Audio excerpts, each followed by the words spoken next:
11th वालों को chemistry में बताया जाएगा जो कक्षक इनके होते हैं यस कक्षक, पी कक्षक, डी कक्षक और यफ कक्षक। इन सभी कक्षकों को उनकी आकृति के आधार पर ये कैसे होते हैं इस चीज को बताया जाएगा। देखिए भाई, जो यस कक्षक होता है, यस कक्षक हमारा जो होता है गोल होता है, ठीक है। और यस कक्षक में अगर हम देखते हैं तो अधिकतम इलेक्ट्रॉनों की जो संख्या होती है वो 2 होती है, ठीक है। इसके बाद इनका जो मान होता है यस कक्षक का वो 1s, 2s, 3s, 4s, 5s, 6s, 7s तक होता है, ठीक है।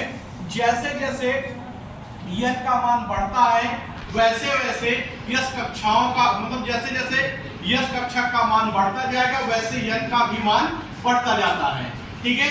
इसके बाद फिर अगर हम पी कक्षक की बात करते हैं तो जो हमारे पी कक्षक होते हैं, ठीक है, वो डंबल के आकृति के होते हैं। इनकी जो आकृति होती है वो डंबल के आकार की होती है और ये जो इनके इलेक्ट्रॉन होते हैं, ठीक है, इनमें इलेक्ट्रॉनों की संख्या जो होती है वो अधिकतम 6 होती है। 6 अधिकतम इलेक्ट्रॉन पाए जाते हैं। और जो इनको पी कक्षक को जब बांटा गया तो px, py, pz 3 कक्षकों में बांटा गया।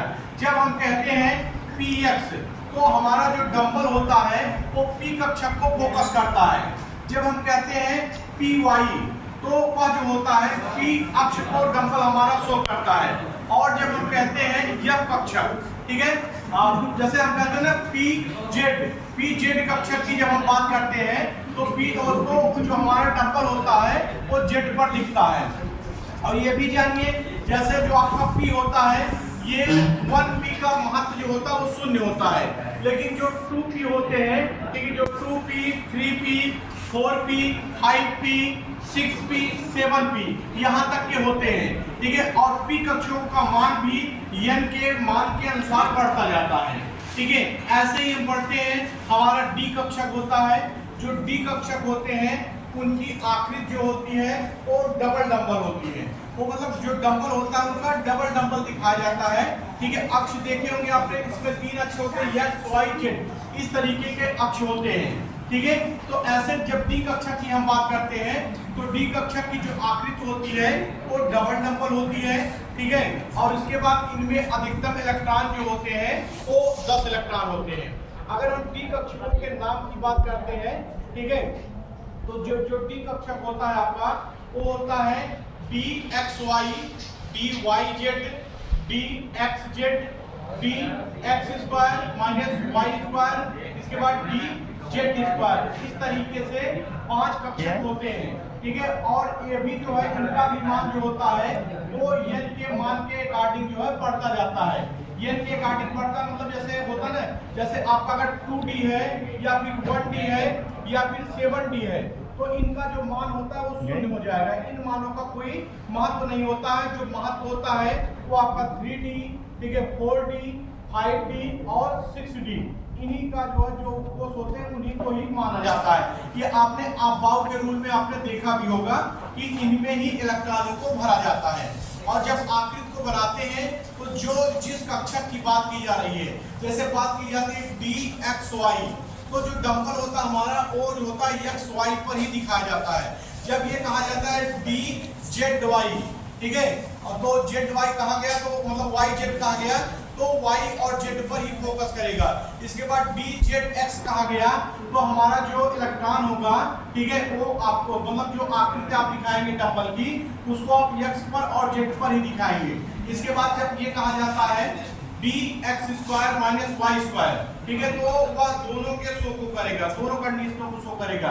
और जब ये कहा जाता है dz², ठीक है, dz² जब कहा जाता है तो वहां पर ये कंडीशन शो करती है, ठीक है।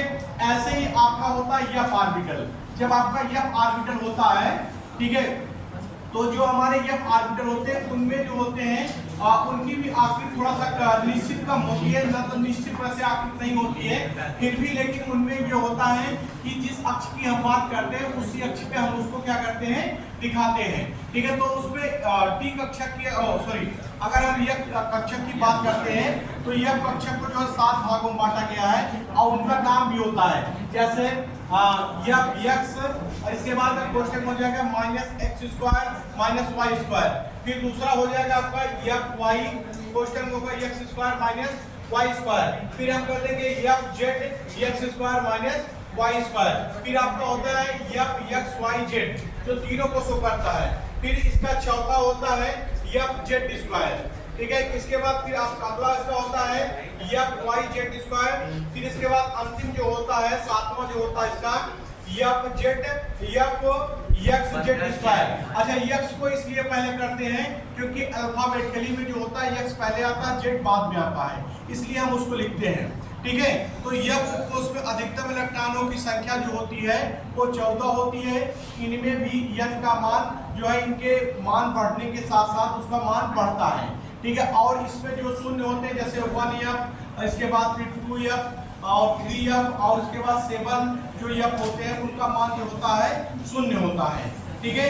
तो आप इस तरीके से यस कक्षक, पी कक्षक, डी कक्षक और यफ कक्षक को समझ सकेंगे। बाकी बातें आपको अगले क्लास में बताऊंगा। धन्यवाद।